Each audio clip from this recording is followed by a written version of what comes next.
जी, तो आज अपन optical isomerism देखेंगे।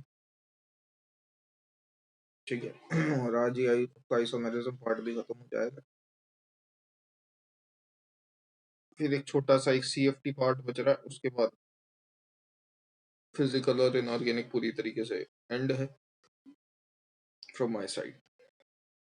चलिए, तो ऑप्टिकल आइसोमेरिज्म का देखो, ये ऑर्गेनिक वाला आइसोमेरिज्म का कोई पार्ट नहीं है, इसमें ऑप्टिकली एक्टिव या ऑप्टिकली इनएक्टिव। मैं आपको इसका सीधा सीधा एक रूल बता देता हूँ। ठीक है, हिंदी में लिख के बता रहा हूँ, ध्यान से सुनिएगा। अगर स्ट्रक्चर ओवरलैप हो गया, अगर स्ट्रक्चर ओवरलैप हो गया, then it is optically inactive. अगर आप जो स्ट्रक्चर बना रहे हो वो ओवरलैप नहीं हुआ, then it is optically active. कोई उल्टा नहीं लिखा है, यही होता है। अगर ओवरलैप हो गया तो ऑप्टिकली इनएक्टिव, नहीं हुआ तो ऑप्टिकली एक्टिव। आपको पता लगाना होगा सामने वाला स्ट्रक्चर ऑप्टिकली एक्टिव है कि इनएक्टिव। कोऑर्डिनेशन नंबर 6 के लिए अपन बात करेंगे। सपोज मेरे पास जो लिगेंड है वो है MAA होल थ्राइस का। मैं आपको लास्ट क्लास में बता चुका था that capital stands for bidentate ligand, capital alphabet stands for bidentate ligand. Coordination number 6 है, जो शेप होगी वो ऑक्टाहेड्रल होगी। और बाइडेंटेड लिगेंड की कंडीशन क्या थी कि bidentate ligand always arranged at 90 degree. Bidentate 90 degree पे होने चाहिए। मोनोडेंटेड कहीं भी हो सकते हैं, आपकी मर्जी पड़े वहां लगा दो। ठीक है, अपन देख चुके थे कि जैसे A और B, C, D octahedral shape कुछ ऐसी होती है। तो मैं पूछूं A और B के बीच में एंगल कितना, 90। C और D के बीच में एंगल कितना, 90। AD के बीच में एंगल कितना, 180। CB के बीच में एंगल कितना, 180। EF के बीच में एंगल कितना, 180। है ना, ये सारे आप लोग होपफुली समझते होंगे। सो आगे बात करते हैं अपन MAA का होल थ्राइस। बेटा अगर इसका स्ट्रक्चर बनाना चाहोगे तो कैसे बनाओगे? मैंने क्या बोला, बाइडेंटेड लिगेंड हमेशा 90 पे अरेंज्ड होने चाहिए। तो अगर यहाँ पे इनके बीच में 90 चलेगा, इनके बीच में 90 चलेगा, लेकिन टोटल तो 6 पॉइंट है ना, ये वाले, ये वाले, ये वाले, ये वाले, ये वाला और ये वाला। तो ये जो आप ऐसे डंडा लगा देते हो ना, ऐसे जो आपने कर्व दे दिया, ये एक्चुअल में ये AA ये 2 पॉइंट ऑक्यूपाई कर रहे हैं। राइट हैंड साइड वाले AA ये 2 पॉइंट ऑक्यूपाई कर रहे हैं, तो 6 में से 4 पॉइंट तो ये ऑक्यूपाई हो गए। तो तीसरा वाला जो आप बाइडेंटेड लगाओगे वो आपको ना चाहते हुए भी यही लगाना पड़ेगा, आपके पास कोई ऑप्शन नहीं है। लेकिन नहीं, ये स्ट्रक्चर पॉसिबल नहीं है। क्यों? क्योंकि ये वाला एंगल तो 90 है, चलेगा। ये वाला एंगल भी 90 है, चलेगा। लेकिन ये वाला एंगल कितना हो गया भैया, 180। और बाइडेंटेड लिगेंड हमेशा कितना एंगल पे होने चाहिए, 90। तो इसका क्या स्ट्रक्चर बनेगा वो देखिए। MAA का होल थ्राइस था,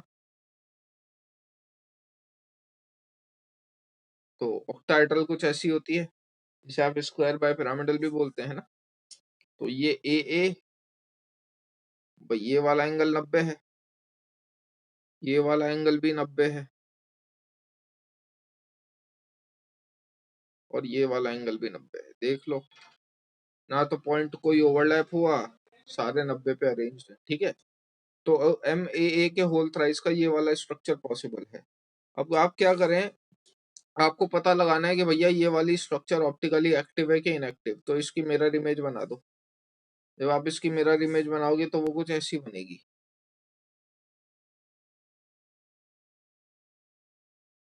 AA, AA और AA। अब जब मिरर इमेज बनाओगे, ये वाली फर्स्ट नाम दे देता हूँ, ये वाली मैं सेकंड नाम दे देता हूँ। तो इसको उठा के इसके ऊपर पटक दो। फर्स्ट वाली को बिल्कुल उठा के इसके ऊपर रख दो। फर्स्ट वाली को उठा के जब आप इसके ऊपर रखोगे तो ये इमेज ओवरलैप नहीं हो रही। मतलब जैसे अगर मैं सेकंड वाली को ब्लू से बनाऊं तो आपकी जो सेकंड वाली स्ट्रक्चर है वो कुछ ऐसी है। अगर आप ओवरलैप का मतलब नहीं समझते तो एक काम करो, नमस्ते वाली पोजीशन पे ले लो अपने हाथों। तो जब आप हाथ जोड़ के खड़े रहते हो तो आप देखोगे कि अंगूठे के साथ अंगूठा ओवरलैप हो रहा है, सबसे छोटी वाली उंगली दूसरे वाली हाथ की सबसे छोटी वाली उंगली के साथ ही ओवरलैप हो रही है। ठीक है ना? वो होती है ओवरलैपिंग कंडीशन कि सेम तरीके के जो एलिमेंट्स हैं वो सेम तरीके के एलिमेंट के साथ ओवरलैप हो रहे हैं। तो जब फर्स्ट वाली स्ट्रक्चर को उठा के सेकंड वाली के ऊपर रखोगे तो देखिएगा, फर्स्ट वाली को उठा के जब मैं सेकंड वाली के ऊपर रखूंगा तो ये वाला पोर्शन कहाँ आएगा, यहाँ पे। ये वाला पोर्शन कहाँ आएगा, यहाँ पे।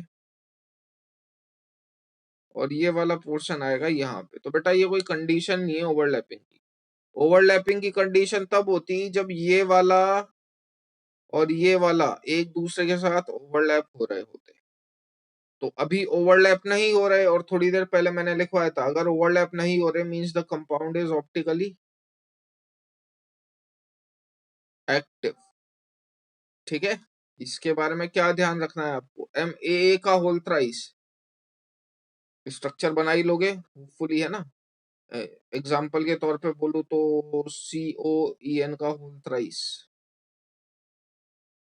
इसका एग्जाम्पल है +2।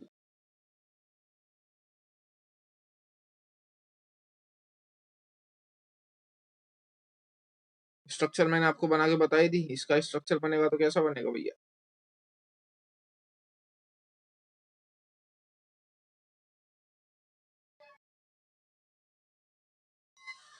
EN ही लगा लो यहाँ पे, है ना? EN EN EN। तो ये वाली जो फॉर्म है भैया ये ऑप्टिकली एक्टिव स्ट्रक्चर है। ध्यान रखना, MA का होल थ्राइस GI शो नहीं करता, ज्योमेट्रिकल आइसोमर नहीं शो करता, लेकिन ये ऑप्टिकल आइसोमर जरूर शो करता है। ऐसे ही आपको हर एक का देखना है।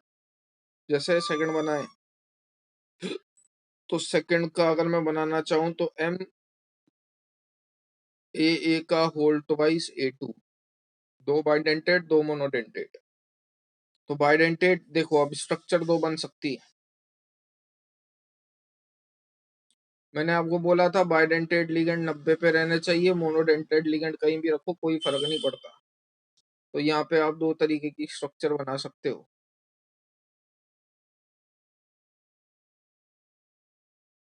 पहली, मैं ये कर दूं, ये 90 पे है बिल्कुल, ये वाले 90 पे हैं बिल्कुल, तो बाकी बचे मोनोडेंटेड लिगेंड, उन्हें यही आना पड़ेगा। इसकी जब मिरर इमेज बनाओगे यही बनेगी। अब उठा के रख दो फर्स्ट वाली को, सेकंड वाली पे उठा के पटक दो, बिल्कुल ओवरलैप होंगे। ओवरलैप होंगे means this structure is optically inactive. ठीक है? ये ट्रांसफॉर्म है बेटा। ट्रांसफॉर्म कैसे आप देख सकते हो, मोनोडेंटेड लिगेंड 180 डिग्री पे अरेंज्ड है, इसे ट्रांसफॉर्म बोलेंगे। तो इसकी ट्रांस वाली ऑप्टिकली इनएक्टिव है। लेकिन अगर मैं सिस फॉर्म बनाऊं, सिस बोले तो ए ए, ये भी 90 पे है, और ये ए, इसकी मिरर इमेज बनाइए, वो कुछ ऐसी बनेगी।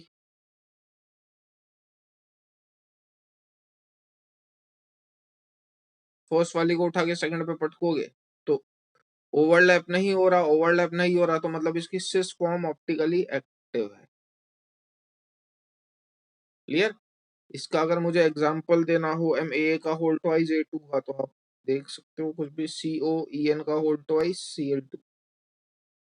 ठीक है? ये इसका एग्जांपल हो गया। अगला MAA का होल ट्वाइस AB, इसका अगर मैं बनाना चाहूँ वही सेम दो तरीके से आप इसकी स्ट्रक्चर बना सकते हो। होपफुली अब समझ में आ गया होगा। ये AB, ये AA, ये AA। इसमें बनाना चाहें तो वही सेम पिछले वाले जैसा ही है ना, AA, AB, AA, AB। Mirror image लोगे तो ये वाला तो ओवरलैप कर जाएगा, means this form is optically inactive. लेकिन ये वाला ओवरलैप नहीं करेगा, means this form is optically active. Clear है? सेम चीज होगी एम ए टू के साथ, ए टू बी टू के साथ, और सेम चीज होगी M A B whole thrice के साथ। ठीक है। सो अगर कोई आपसे पूछे कि भैया कोऑर्डिनेशन नंबर 6 में ऑप्टिकल आइसोमर कौन कौन शो करता है, तो क्या क्या ध्यान रखेंगे? स्ट्रक्चर बनानी आनी चाहिए, जो मैं बता चुका हूँ। अगर वो एमसीक्यू में पूछता है तो हो सकता है ऐसे ही पूछे कि 4 ऑप्शन दे रखे, बताओ इनमें से कौन सा ऑप्टिकल आइसोमर शो करेगा, या ऐसा कौन है जो जीआई शो नहीं करेगा लेकिन ओआई शो करेगा, तो आंसर लिखेंगे ए का होल ट्वाइस। और कौन कौन ऑप्टिकल आइसोमर शो कर सकता है? ए का होल ट्वाइस ए टू। और कौन कौन शो करता है? ए का होल ट्वाइस ए बी। और कौन कौन शो करता है? M A two B two और एम ए बी का होल थ्राइस। ये शो करते हैं जब लिगेंड आप सारे बाइडेंटेट लो। मोनोडेंटेट में कौन शो करता है? A B C D E F. सीधे ध्यान रखना, जी आई होते हैं इसके 15, वाई होते हैं इसके 30। और कौन शो करता है monodentate? M A two B two C to.